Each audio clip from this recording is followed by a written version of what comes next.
ఈ రకమైన అరేంజ్మెంట్ దొరికిందో ఆంధ్రప్రదేశ్ వాళ్ళు ఆ ట్రిబ్యునల్ని తెగనిస్తలేరు అధ్యక్ష. ట్రిబ్యునల్లో వాదనలు వినిపించి ట్రిబ్యునల్లో పోయిన నీటి కేటాయింపులను చేస్తే ఈ అరేంజ్మెంట్ దెబ్బతింటుంది అధ్యక్ష. ఇది 100% ఆంధ్రప్రదేశ్కి అనుకూలంగా ఇక్కడ సంతకాలు పెట్టవచ్చు. ఇప్పుడు ఒకవేళ మనం వాదిస్తే మనం కొట్లాడితే నేను ఇంతకుముందు చెప్పిన 490 టీఎంసీలకు మన ప్రాజెక్టుల ప్రకారం మనకు నీళ్లు వస్తే అది మొత్తం ఆంధ్రప్రదేశ్కి తీర నష్టం జరుగుతుంది.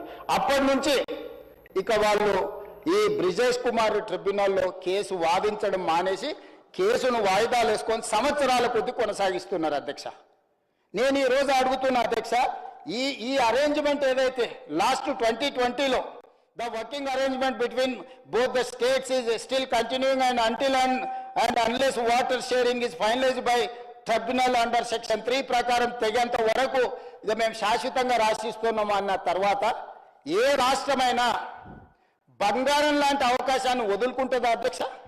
దట్టు ఆంధ్రప్రదేశ్కు జలదోపిడిలో ఉన్న అనుభవము మనం అంచనా వేయలేదా అధ్యక్ష? నేను నీళ్ళ కోసం కొట్లాడినా, నేను నీళ్ళ కోసమే తెలంగాణ రాష్ట్రాన్ని తెచ్చినా అన్న చంద్రశేఖరరావు గారికి వాళ్ళకు వీళ్ళకి తెలిసినా తెలియకపోయినా, అధికారులకు ఒకవేళ అవగాహన ఉన్నా లేకపోయినా, అధికారులు ఈ ప్రాంతం వాళ్ళు అయినా కాకపోయినా, ఈ ప్రాంతం కోసమే, ఈ ప్రజల కోసమే, ఈ నీళ్ళ కోసమే, ఈ రాష్ట్రం అభివృద్ధి కోసమే ఈరోజు ప్రాణాలు ఇవ్వడానికి సిద్ధమైన చంద్రశేఖరరావు గారు ప్రాణ ప్రధాని అయిన కృష్ణానది జలాలను ఆంధ్రప్రదేశ్కి ఎట్లా తాకట్టు పెట్టింది అధ్యక్ష? ఈరోజు అందుకే ఆంధ్రప్రదేశ్ ఎట్టి పరిస్థితుల బచావత్ ట్రిబ్యునల్ వాదల్ని పూర్తి చెయ్యకుండా ఎంత వీలైతే అంత దీర్ఘకాలికంగా దీన్ని వాయిదాలు వేసుకుంటూ పోయి వాళ్ళు ఉన్న ప్రాజెక్టులన్నీ కట్టుకొని మా ప్రాజెక్టులు పూర్తయినాయి కాబట్టి ఒక సుక్క కూడా మీకు నీళ్ళు ఇచ్చేదే లేదు అని వాదించాలని వాళ్ళు అంటున్నారు అధ్యక్ష. అధ్యక్ష, మేం బాధ్యత తీసుకున్న తర్వాత 2 విషయాలలో స్పష్టంగా ఉత్తమ్ కుమార్ రెడ్డి గారు, నేను అధికారులను న్యాయవాదులను కూర్చోబెట్టి అంతర్జాతీయ జల విధానం ఏందని మేము కనుక్కున్నాం. మొట్టమొదట పరివాహక ప్రాంతం ఎంతుందో పరివాహక ప్రాంతం ప్రాతిపదికన నీటి కేటాయింపులు జరగాలి. అంటే కృష్ణానది పరివాహక ప్రాంతంలో మహారాష్ట్రలో క్యాచ్మెంట్ ఏరియా ఎంతుందో వాళ్ళకి నీళ్ళు ఇవ్వాలి, కర్ణాటకలో ఎంత క్యాచ్మెంట్ ఏరియా ఉందో వాళ్ళకి నీళ్ళు ఇవ్వాలి. ఆనాడు ఉమ్మడి ఆంధ్రప్రదేశ్ ఈరోజు 3వ రాష్ట్రంగా మనం వచ్చినాం, 4వ రాష్ట్రంగా ఆంధ్రప్రదేశ్ వచ్చింది. తెలంగాణ రాష్ట్రంలో క్యాచ్మెంట్ ఏరియా ఎంతుందో, క్యాచ్మెంట్ ఏరియా అంటే పరివాహక ప్రాంతం ఎంతుందో మనకు నీళ్ళు ఇవ్వాలంటే పరివాహక ప్రాంతాన్ని ఒకవేళ తక్కువ లెక్కలేస్తే 68.5% పరివాహక ప్రాంతం ఉంది, సరిగ్గా లెక్కేస్తే 71% ఉంది అధ్యక్ష. తెలంగాణలో 29 నుంచి 30% మాత్రమే పరివాహక ప్రాంతం ఆంధ్రప్రదేశ్లో ఉంది. ఆ ప్రకారం 811 టీఎంసీలలో తెలంగాణకు 555 టీఎంసీలు వస్తాయి.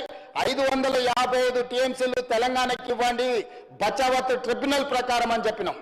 ఒకవేళ బ్రిజేష్ కుమార్ ట్రిబ్యునల్ మీరు ప్రాతిపదికన తీసుకుంటే 65% డిపెండబిలిటీ ప్రకారం మీరు ఒకవేళ నీటి కేటాయింపులను చేస్తే 763 టీఎంసీలు మాకు వస్తాయి. అప్పుడు 1005 టీఎంసీలు అందుబాటులో ఉన్నాయని బ్రిజేష్ కుమార్ ఎప్పుడైతే చెప్పిండో నీటి లభ్యత 1005 టీఎంసీలకు పెరిగింది అధ్యక్ష.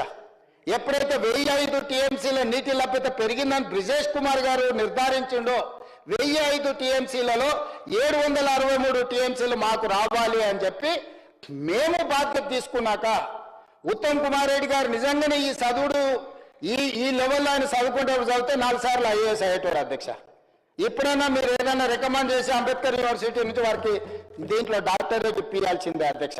ఎందుకంటే ఇది అంత లోతైన జటిలమైన సమస్య అధ్యక్ష. దీన్ని అంత అర్థం చేసుకోవడం కూడా అంత ఈజీగా లేదు. ఎందుకంటే మల్టీ కాంప్లికేషన్స్ ఉన్నాయి ఇందులో. రకరకాల శాఖలు, రకరకాల అంశాలు, రకరకాల రాష్ట్రాలు, రకరకాల వివాదాలు, రకరకాల నిర్ణయాలు, ఏ నిర్ణయం ఎక్కడుందో, ఏ పేపర్లో ఏముందో దీన్ని ఎత్తుక్కునే వరకు రీసెర్చ్ చేసిన దానికంటే కూడా ఎక్కువ పని అవుతున్నది అధ్యక్ష. అంత కష్టపడి ఒక కొలిక్కు పట్టుకొచ్చి 811 టీఎంసీల్లో నికరంగా మాకు 555 వస్తాయి. ఒకవేళ బ్రిజేష్ కుమార్ ట్రిబ్యునల్ ప్రకారం 1005 టీఎంసీలు అందుబాటులో ఉంటే 763 టీఎంసీలు వస్తాయని కేంద్ర ప్రభుత్వం దగ్గర, అపెక్స్ కౌన్సిల్ దగ్గర, అదేవిధంగా సుప్రీంకోర్టులో ట్రిబ్యునల్లో మేము వాదిస్తుంటే మీరు తెలంగాణ నీటి హక్కులను ఆంధ్రప్రదేశ్కు తాకట్టు పెట్టిరని అబద్ధపు ప్రచారాలు చేసి ప్రతిసారి ఈ అంశం మీద తప్పుడు ప్రచారాన్ని ఎప్పుడైతే మేము ఈ అంశాలన్నిటిని ఎప్పుడైతే పెద్దలు ఉత్తమ్ కుమార్ రెడ్డి గారు వీటన్నిటిని కాగితాలను తీసి కొన్ని కాగితాలు ఆఫీసులో లేకపోతే రకరకాల దగ్గర ఉన్న కాగితాలు అన్నిటిని కూడా జమ చేసి ఒక క్రొనాలజీ డెవలప్ చేసి ఒక థీసిస్ బుక్ లాగా తయారు చేసి వివరాలు అన్నిటిని పొందుపరిచిన తర్వాత వాళ్ళకి అర్థమైపోయింది వాళ్ళ బండారం బయటపడ్డది నిజాలు ఎట్లయినా బయటికి వస్తాయి ఉత్తమ్ కుమార్ రెడ్డి గారి నిజాలు బయట పెట్టే లోపలనే నిజం గడపదాపే లోపల అబద్ధాన్ని ఊరంతా తిప్పాలని చంద్రశేఖరరావు గారు హరీష్ రావు గారు బయలుదేరి మేము కృష్ణానది జలాలలో అన్యాయం జరుగుతుంది బహిరంగ సభలు పెడతామని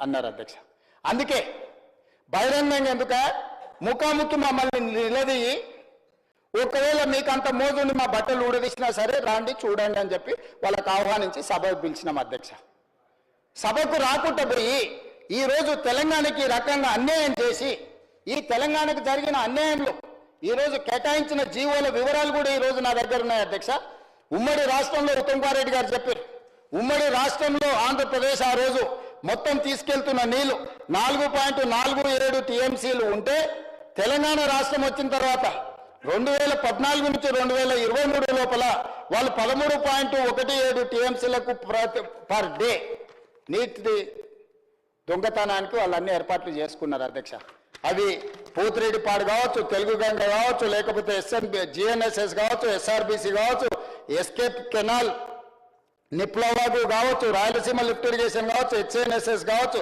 ఇట్లా ముచ్చుమర్రి కావచ్చు వెలుగొండ కావచ్చు ఈ అన్ని కలిపి తెలంగాణ రాష్ట్రం వచ్చిన తర్వాత అప్డేట్స్ కంటిన్యూ